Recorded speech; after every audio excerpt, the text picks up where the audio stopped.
नमस्कार दोस्तों, एस्ट्रोलॉजर कपिल मिश्रा में आपका बहुत बहुत स्वागत है। मित्रों, आज हम बात करने वाले हैं कि लक्ष्मी की होगी वर्षा अगर आपके पास में है हत्था जोड़ी। ध्यान रखिएगा मित्रों, ये जो हत्था जोड़ी होती है इसकी पहचान क्या है, सबसे पहले ये समझिएगा। साथ ही ये सिद्ध कैसे होती है। आपके पास हत्था जोड़ी तो रखा हुआ है लेकिन आप कंगाल हैं, पैसे से मोहताज हो रहे हैं, दो दो रुपए के लिए आप विशेष रूप से मोहताज हो रहे हैं, तो ये वीडियो आपके लिए है। मित्रों, ऐसी 5 अद्भुत चीज़ें मैं आपको बताने वाला हूँ जो अगर आपके पास में है तो उनकी पूजा यदि आप विधि से करेंगे तो 100% आपको कभी धन की कमी नहीं आएगी। आप पूरे जीवन में सानंद जीवन व्यतीत कर लेंगे। लक्ष्मी आपके गृह में विशेष रूप से रहेंगी अगर ये चीज़ें 5 आपके पास में हैं तो। सबसे पहले मित्रों, हत्था जोड़ी जो होता है उसमें ऐसे हाथ होते हैं, देखना कभी हत्था जोड़ी जो होता है वो ऐसे हाथ उसमें होते हैं, इसी के कारण उसको हत्था जोड़ी कहते हैं। और मित्रों, यह जो हत्था जोड़ी होता है यह किसी की हड्डियां नहीं होती, यह एक पौधा होता है जो कि विशेष रूप से जिसमें ऐसे कांटे होते हैं जो धीरे धीरे सूख कर काले कलर का हो जाता है। साथ ही मैं आपको ये भी बता दूं कि जितना पुराना होता जाता है इसमें हत्था जोड़ी 5 साल के बाद अपने आप जड़ से उत्पन्न होता है। अगर आपके आसपास में भी ये पौधा है तो विशेष रूप से ये ध्यान रखिए कि ये वही पौधा है जिससे हत्था जोड़ी निकलता है। इसका इमेज आप यहाँ पर देख सकते हैं। ये जो इमेज आपको दिखाई दे रही है ये हत्था जोड़ी की है, इस वजह का विशेष ध्यान से समझिएगा। अब दूसरी और बेहद खास बात, हत्था जोड़ी सिद्ध कैसे किया जाता है, तो मैं आपको बता दूं कि रवि पुष्य नक्षत्र में, रवि पुष्य नक्षत्र, इस बात का ध्यान रखिए कि जिस दिन रविवार का दिन हो और पुष्य नक्षत्र हो उसी दिन ये विशेष रूप से हत्था जोड़ी सिद्ध हो जाता है। दूसरी और बेहद खास बात, हत्था जोड़ी सिद्ध करने के लिए 3 मुहूर्त हैं जो कि महीने में आते हैं। अमावस्या में हत्था जोड़ी सिद्ध होता है। दूसरी बात मित्रों, हत्था जोड़ी अष्टमी में सिद्ध होता है और सबसे ज्यादा सिद्धि कृष्ण पक्ष की अष्टमी में होती है। दूसरी एक और खास बात, पुष्य नक्षत्र, जिस दिन रवि पुष्य नक्षत्र हो उस दिन हत्था जोड़ी सिद्ध होता है। अब आप जानिए इसकी विधि। मित्रों, हत्था जोड़ी को सिद्ध करने के लिए सबसे पहले आपको सुगंधित इत्र लाने की जरूरत है जो कि जिसमें बहुत ज़्यादा खुशबू हो, जो महकता हो। ध्यान दीजिए, हत्था जोड़ी में विशेष रूप से आप एक किसी कटोरी में उस इत्र को निकाल लें और उसमें सिंदूर मिलाएं और उसके बाद मित्रों केवल एक ही मंत्र आपको जपना है, उसी से ये सिद्ध हो जाएगा। सबसे पहले आपको एक दीपक जलाना है और वो दीपक विशेष ध्यान रखिएगा घी का होना चाहिए। घी का दीपक एक जलाइए और उसमें आप 4 टीके सिंदूर के लगाइए। सिंदूर मतलब घी में सिंदूर मत कर उसमें 4 टीके आप लगा दें।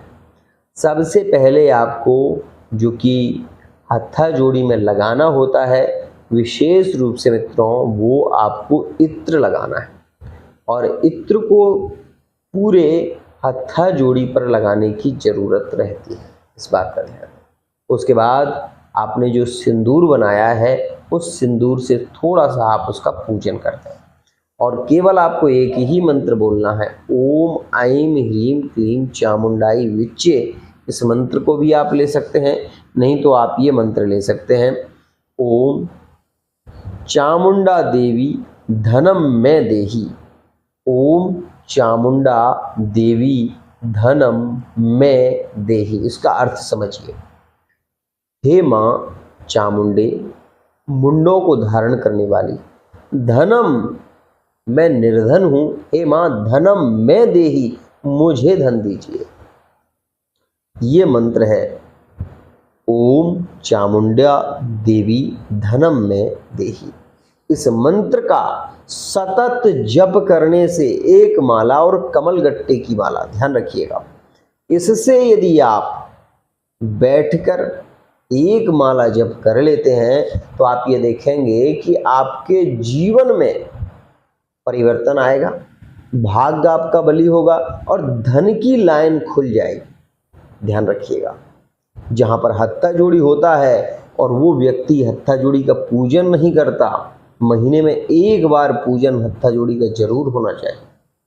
अगर हत्था जोड़ी आपके घर में रखा हुआ है, आप उसका पूजन नहीं कर रहे हैं, तो आप कंगाल हो जाएंगे। आप कंगाल हो जाएंगे, पैसे पैसे के लिए मोहताज हो जाएंगे। ध्यान रखिएगा। एक और बात, हत्था जोड़ी केवल और केवल पुरुष ही उसकी पूजा करें तो बहुत जल्दी लाभ मिलता है। ये भी बात है मित्रों, इस बात का विशेष ध्यान रखिएगा। मैंने 3 स्थितियां बताई हैं आपको हत्था जोड़ी को सिद्ध करने। सिद्धि के लिए एक दीपक घी का आपको ऐसा जलाना है जो 3.5 घंटे तक कम से कम जले। ध्यान रखिएगा। और उस 3.5 घंटे में, अमावस्या में, केवल आप यही मंत्र जपेंगे, ओम चामुंडा देवी धनम में देही। इस मंत्र का जप यदि आप एक माला भी करें प्रतिदिन, आपके जीवन में धन की कमी नहीं आएगी, अगर आपके घर में हत्था जोड़ी है तो। अब इसकी विधि और शेष क्या है उसे भी समझिए। आपको सिंदूर लगाने के बाद उसमें सिंदूर मथ देना है, मतलब लगा देना है, और किसी डिब्बी में उसको आपको रखना है। ये भी ध्यान रखिएगा। आप जब डिब्बी में उसको रख दें तो उसके बाद मित्रों ये बात विशेष है कि हत्था जोड़ी को एक पान, उसमें लौंग, इलायची और सुपारी लगी हुई और लौंग फूल वाली लगी हुई, ऐसा पान आपको हत्था जोड़ी का स्पर्श जरूर कराना है। और वो स्पर्श कराने के बाद दीपक के पास में रख देना। एक और खास बात मित्रों, जो पान आप लगाओगे वो पान आप विशेष रूप से ग्रहण नहीं करोगे, इस बात का विशेष ध्यान रखना।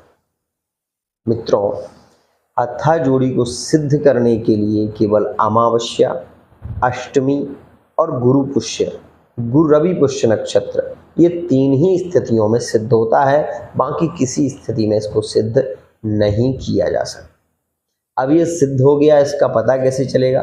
सीधी सी बात है कि आय की वृद्धि होने लगेगी, आय बढ़ने लगेगी, आपके स्रोत खुल जाएंगे, धन की वर्षा के योग बनेंगे। एक और खास बात, जो लोग हत्था जोड़ी रखते हैं उसका यदि नियमित महीने में अमावस्या, ध्यान रखिएगा, कोई एक नियम बनाइए, या अमावस्या या अष्टमी या विशेष रूप से रवि पुष्य नक्षत्र हर महीने में नहीं आता, इसलिए 2 नियम आपके लिए हैं, या तो अष्टमी या फिर आप अमावस्या।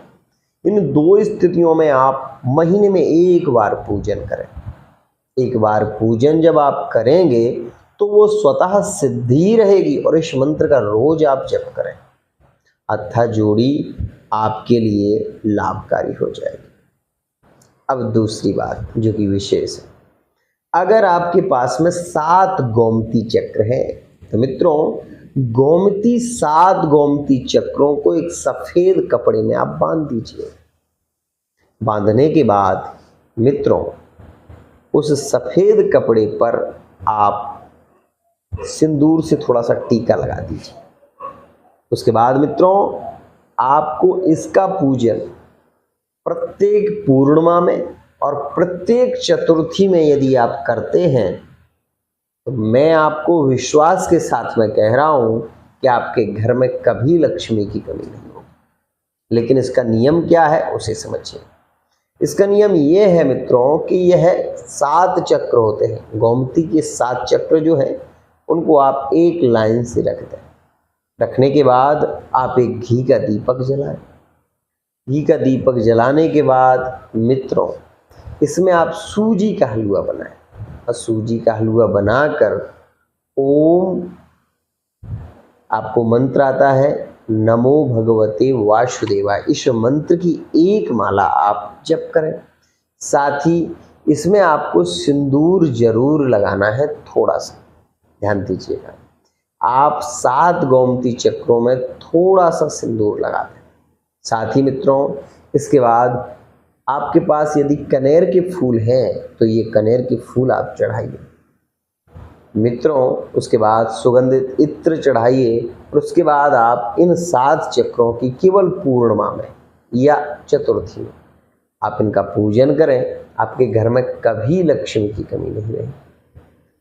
अब आप ये सोच रहे होंगे कि पूजन करने के बाद क्या करें, तो मित्रों इनको एक सफ़ेद कपड़े में बांधना है और बांधकर पूर्व दिशा में रख दें। आप ये देखेंगे कि लक्ष्मी की वृद्धि बनी रहेगी। दूसरी और विशेष खास बात, जिन लोगों के पास में बिल्ली की जर है, बिल्ली जब बच्चों को जन्म देती है तो उसकी जो जर होती है वो लक्ष्मी स्वरूप होती है। और मित्रों वो यदि बिल्ली की जर आपके पास में है तो उसका पूजन जरूर करें। ध्यान दीजिएगा, महीने में एक बार अमावस्या में, अष्टमी में आप एक बार पूजन करें, एक घी का दीपक जलाएं। साथ ही मित्रों आप केवल इसी मंत्र का जप करें, ओम चामुंडे देवी धनम में देही। केवल इस मंत्र का जप या फिर कनक धारा का या फिर श्री सूक्त पुरुष सूक्त का, इनमें से अगर आप श्री सूक्त का पाठ कर सकते हैं या पुरुष सूक्त का पाठ कर सकते हैं या फिर इस मंत्र का जप करें, आप ये देखेंगे धन की वृद्धि बनी रहेगी, कभी कर्जा नहीं होगा, जीवन में सफलता आपको मिलती रहेगी। तीसरी और विशेष खास बात मैं आपको एक और बता दूं, बिल्ली की जर जहां पर होती है अगर वो महीने में पूजित ना हो तो व्यक्ति कंगाल हो जाता है, उसके दुर्भाग्य का जन्म होने लगता है, दरिद्रता उसके घर में आने लगती। अब मित्रों जो चौथा प्रयोग है वो भी बहुत अद्भुत है, उसे भी समझिएगा। मित्रों अगर आपके घर में सफ़ेद आंकड़े का पौधा है, सफ़ेद अकौए का पौधा है, तो मित्रों आप विशेष रूप से सफ़ेद अकौआ का जहाँ पर पौधा है घर में लगा हुआ है तो प्रतिदिन एक घी का दीपक वहाँ पर रखिए। साथ ही मित्रों वहाँ पर आप उसकी स्पर्श करके, उसका जो पौधा होता है उसका स्पर्श करके प्रातः काल मतलब ब्रह्म मुहूर्त से लेकर 12 बजे तक का जो समय है स्पर्श करके आप केवल एक ही मंत्र का जप करें और वो है विशेष रूप से ओम लक्ष्मी नारायणाय नमः। इसका स्पर्श करके करिए आप ये देखेंगे कि लक्ष्मी की वृद्धि होगी। साथ ही साथ कल है, अगर कोई विपत्ति आने वाली है तो ये पौधा सबसे पहले सूखने लगेगा। इस बात का ध्यान दीजिएगा, ये विशेषता है ये पौधे की। अगर कोई विपत्ति आएगी तो ऊपर के पत्ते पीले पड़ जाएंगे, साथ ही ये वृक्ष सूख जाएगा। ये विशेषता है। मित्रों आपको केवल एक ही नियम अपनाना है कि प्रतिदिन 1 लोटा आपको जल तांबे के लोटे से, साथ ही साथ आप इसका स्पर्श करके ओम लक्ष्मी नारायणाय नमः इस मंत्र का जितना आपसे जप हो सके उतना करिए। आप ये देखेंगे कि लक्ष्मी की कभी कमी नहीं आएगी। अब एक और अद्भुत प्रयोग जो कि बहुत खास है, लोग पौधे तो ले आते हैं लेकिन उनका पूजन नहीं करते, उनको समझते नहीं हैं। कई लोग ऐसे मिलेंगे आपको जो शमी पत्र का पौधा लेकर आ गए, उनको पता ही नहीं है कि शमी पत्र का पौधा घर में लगाना भी चाहिए कि नहीं। मैं आपको सचेत करना चाहूँगा कि कोई भी ऐसा पौधा जिसमें कांटे होते हो, अगर वो आप अपने घर में लगाते हैं, आप ये ध्यान रखिएगा कि आपकी मैरिड लाइफ में, आपकी लव लाइफ में, आपके प्रेम संबंधों में खटास आना तय है। चाहे वो गुलाब का फूल हो, चाहे वो गुलाब का फूल ही क्यों ना हो, अगर वो आप अपने घर में लगा रहे हैं, अपने गृह में लगा रहे हैं, तो आप बहुत बड़ी गलती कर रहे हैं। आपको जितने भी कांटे वाले पौधे हैं उनको अपने घर में ना लगाकर आप अपने बगीचे में लगाएं, उनको आप एक अलग स्थान दें, आपको 100% वो लाभकारी बनेंगे। समी पत्र का पौधा जो लोग अपने घर में लगा लेते हैं वो परेशानियों से जूझने लगते हैं। समी पत्र का पौधा हमारे शास्त्र में लिखा हुआ है, कांटे का पौधा घर में कभी नहीं लगाना चाहिए जिसमें कांटे होते हो। चाहे वो कोई भी पौधा क्यों ना हो, उसको आप घर में मत लगाएं। कांटे वाला पौधा यदि आप लगाएंगे, आप अपने जीवन में परेशान रहेंगे, ध्यान रखिएगा। तो मित्रों, अगर शमी पत्र आपने लगाया है और आप ये चाहते हैं कि वो लगा रहे, आपके लिए लाभकारी हो, तो उसकी दिशा के अनुसार लगाइए। शनि बली होता है मित्रों दक्षिण और पश्चिम में, तो दक्षिण और पश्चिम दिशा की ओर उस पौधे को रखें। साथ ही एक नियम बनाएं कि प्रतिदिन 7 बजे से और 9 बजे के बीच में एक दीपक आप तिल के तेल का वहां पर नियमित रखिएगा।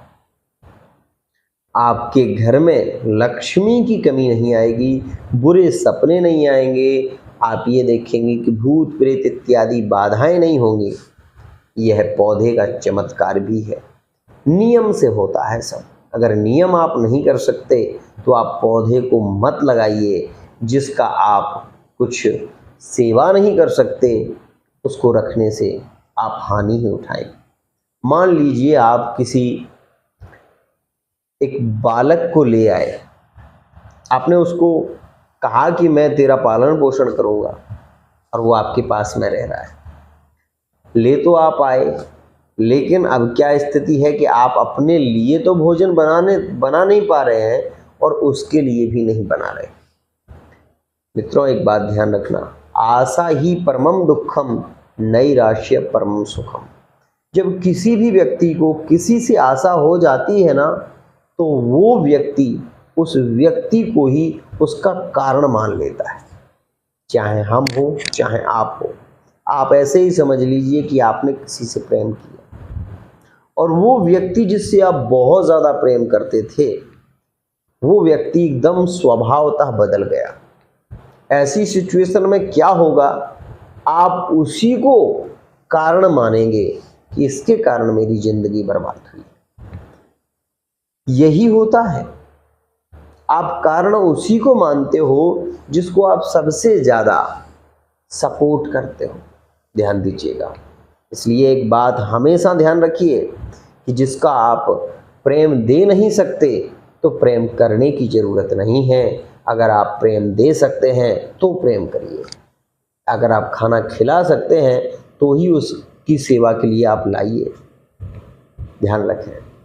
आज के लिए इतना ही। अगर इनमें से आप कोई भी प्रयोग कर लेते हैं तो 100% मैं आपको बता रहा हूँ, जो लोग पैसे से बहुत ज़्यादा परेशान हैं, जिनके घर में पैसा रुकता नहीं है, केवल पीपल के 5 पत्ते तोड़कर उनमें शहद लगाकर प्रत्येक अमावस्या में महादेव जी को चढ़ाइए। आपके घर में कभी लक्ष्मी की कमी नहीं होगी।